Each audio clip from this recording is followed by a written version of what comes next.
talaga ako. Sabi nga ni Binil kanina. Si mama kahit nagkikimo, parang hindi na kimo. Magana kumain. Gawayan ito. Gawayan ito.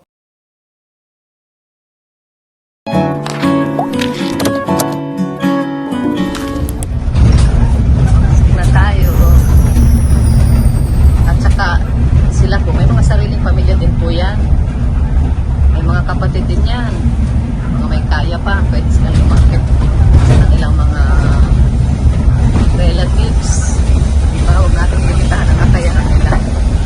Lahat tayo ay may kanya-kanyang tayong pinagdaraanan. Ayan. So, ang ating pong pagtulong ay volunteer lamang po sa abot ng ating makakaya. Dadalawin namin si Marites at tagal-tagal na rin kami hindi nagkita. Last time na magkita kami doon pala ko ni Robin. Yun, binigyan ko po siya doon ng ng origin. Kaya ang ating pong pagtulong ay may medyo wala. Basta meron po tayong bibigyan, nabigay po tayo. So, hindi na po pwede i-question yan. Pero ngayon, may video ko para makausap ko rin si Marites, Mrs. Paas, ang kanyang sitwasyon. Kasi doon sa ibang vlog, parang ang lumalabas na kawawang-kawawa siya. Hindi naman po siya kawawang-kawawa. Pinasok pa ni Marky. Hala. Ay, sarado ang bahay. May tao kaya dito. Tao po. Tao po. Ay, may tao. Parang may nagtitibig sa akin. Tao po. May tao, may tsinelas, oh. Nasaan na ang amo mo? Tao po. So, ayan guys, andito na po kami sa bahay ni Mrs. Paas. Ayan, kamusta? Ayan po, kabuti naman po. Eh, sa awa ng Diyos, Nakasurvive. Nakasurvive naman po. Ayan, salamat sa pagdalaw po sa Ate Edna. May ibibigay ulit ako sa iyo na na origin. Yeah, po. Actually, di ba nabigay naman ako sa iyo ng origin kahit walang vlog, ano? So, ito. Okay, hawakan mo nga ito. Bali, ano na nga po yun, mabigay naman. Iniinom ko nga po yun. Malaking tulong yun. Alam mo ba ang origin, kahit sa ano, ano siya ng buhok? Pampatubo. Nga ng Diyos, nagtutubo man ng buko. Utang mo na. Sabi ko na sa'yo. Oh. Aywan ko. Siya yan. Sa origin yan. Sabi nga nila, mga kapwa ko, conservation, Oh. matanggal pa daw yan kasi nagkikimo pa ko. Tapos, matubo ulit. Pero sabi ko, Lord, sana hindi na kasi mahaba-haba na. Kasi, na din ako maglabas pag mainit pati. Kapal ba ka, oh? Oo, din na yun matanggal. Ano nga yan? nga po. Pero, Abigay ako sa iyo ng may 4. May 7 pang kimo. Maliles na yan pag ano. Hindi ka check up muna bago i-chemo. Hindi po, na laboratory ako. Oo, laboratory muna. Pag anuhin mo nito, para mag-normal na hindi ka na. Mag-yes Nang na yung... binibigay nyo, naman ko bago na kimo. Tapos after nun. Oo. Para yung niya, yung radiation, yung chemical sa sa katawan mo, ilalabas mo. Tingnan mo, ang ganda ng mukha niya, oh. Ano siya, yung hindi stress, hindi ano. Hindi ako nang pag na yan, nalalabas yung gano'n. Actually, itong 4 na ito, galing ito kay Ate Victoria Ramos. Tapos, dagdagan ko na lang ng 2, galing sa akin. Ayan. Salamat po sa mga umorder ng origin. Tapos, bayaran kita ng cash. Thank you po sa origin. May inumin naman ako at sa pati. Galing kay Maria Victoria, ito galing sa akin. Thank you po. Ang gawin mo na dyan, ano mo na, ganito na lang kaunti na na tubig. Tapos, Huwag mo na tipidin yung sarili mo. Sorry, ah. Ito. Ayan. Nakita kasi niya yung video mo. Tapos, sabi niya, bibigyan niya ng ano. Ayan. Origin. Oo. Patry mo na po natin po. Oh, sige. Para i-bless si Ate Victoria Oh, sige, sige. at Ate Edna. Lord, salamat po sa oras pong ito, Lord. Nakadalaw po si Ate Edna. Ate Edna Vlogs, Panginoon, sa aming tahanan ng aking dalawang anak. Salamat sa kanyang buhay kay Ate Victorina na nagpala sa origin at sa kas na ito, O Diyos. Ikaw po ang magpala sa kanilang mga buhay. Patuloy mo po silang pag-ingatan nila sa sakit karamdaman. Ibalik mo po ito ng higit pa sa kanilang inaasahan, O Diyos. Salamat po sa kanilang mga buhay. Ito aking panalangin. May pasasalamat sa pangalan ni Jesus. Amen. Amen. Thank you Ayan. po, Ate Nat, Ate Victorina. Ang isa pong ganyan, isa sa ganito. Oo. Kasi ako nga nanatipid. Pero hanggang lang dito, inahati ko lang. Para, Tingnan mo daw kung gaano kalaki ang isang ano. Lipat natin. sige. Ito ay 1 liter. Yung binigay mo, pinahati ko yan. Kasi kung hindi ko pa ako maubos, at isang araw maubos ko yung kalahati. Bukas naman yung Okay, kalahati. tama. Tama naman pala. Pero inahati ko lang. Oo. Tama naman pala, kalahati lang. Ito kasi ano. Dapat talaga kalahati lang. Tapos isang ganyan po. Oo. Sa ganito. Ito Kakalahati hinahati mo? ko. Inahati ko nga yan. Ito, buhusin mo siya lahat. Yan. Pero hindi na nga hinahalo. Ano po? Di na, pusa na yan. Ang ganda niyan, lahat ng bacteria sa katawan mo. Papatayin niya, tapos yung full big naman, ilalabas niya.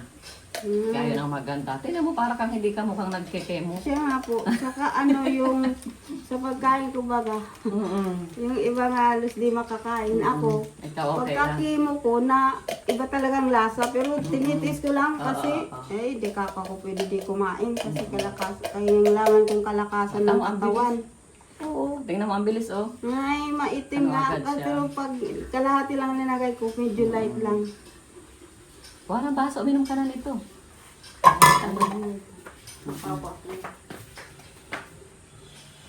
Ayan guys, maganda po ito sa lahat ng ano, sa lahat ng sakit. Simula sa brain. Pati sa brain baga, Marites, Minis Paas. Oo, maganda ito. Di ba pag ikaw ay nagkekemo at saka na ano, magiging makakalimutin guys.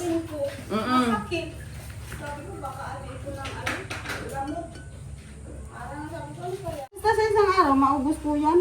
O pwede mo kasi pag... Pwede naman ito, dalawang araw. kasi So nga ngayon, pag- tapos bukas. Nung, Imenom ka lang. nung una ko, pinuno ko yan, di ko naubos. Halos may natira. Kinusunod na araw, ininom ko. Kasi sabi ko, ay hatiin ko nga lang. Oo. Para sabi ko, bukas mayroon. Lord, salamat na gamitin mo ito, Lord. Sa gagaling ng aking mga nerve na mawala ang cancer cell. Maiwan ang good cells, Lord. Salamat po sa pangalan ni Jesus. Amen.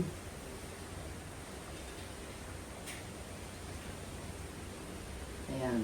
Ang ganda ba ka? Mga na nga po. Sarap.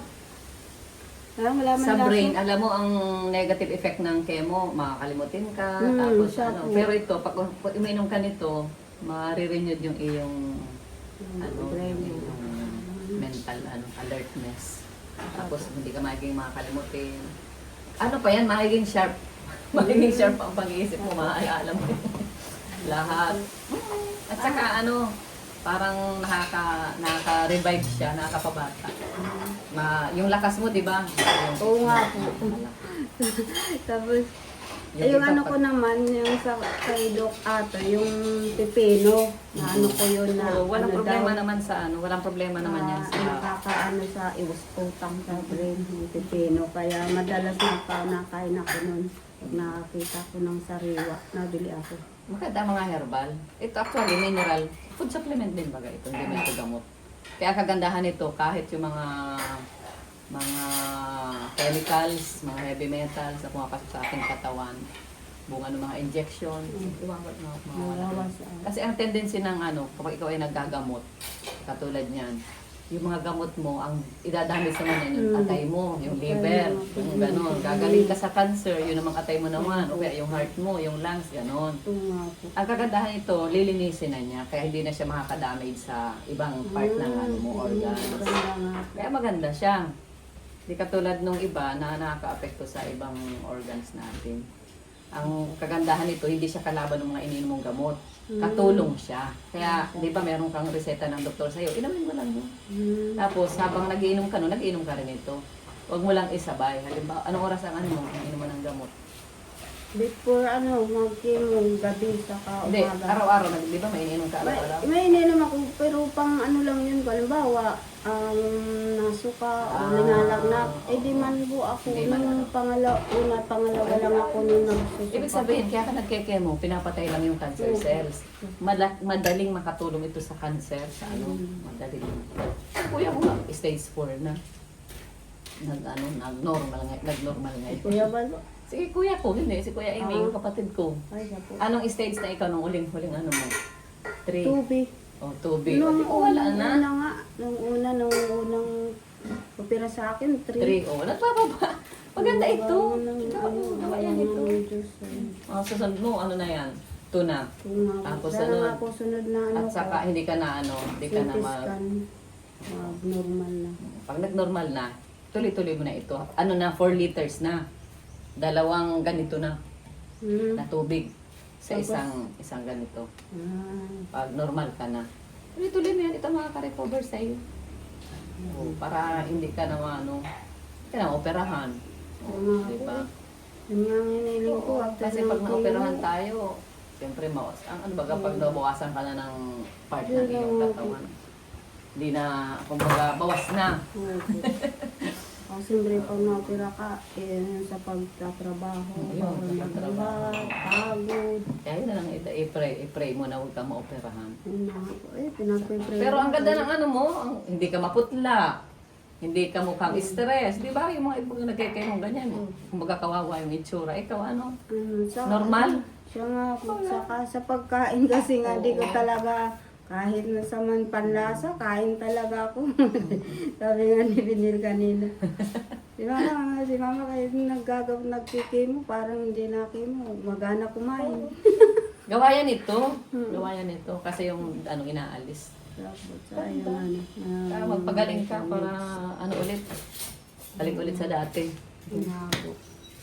Salamat po sa lahat po ng mga viewers, sponsor at mga subscriber po na ay patuloy natin suportahan. Kuya Bala, PM na Vlogs at Kalinga Prab at sa buong pamilyang Matubang Family. Salamat po sa lahat at sa mga nagsusupport din sa amin ng pamilya ni Brother Paz kahit nasa kay Lord na siya at nandito si Mrs. Paas PH. Papatuloy lumalaban sa ganitong kalagayan sa buhay. Andyan ang Lord laging kinakapitan ko sa kalagayan kong ito. Wala man iba po. Saka sa mga tumutulong sa akin din, sa mga sponsor, mga kapatid sa family ko po. Salamat Amen. po ng marami. God will the glory po ang God bless us all po. Ayun po, Ate Edna.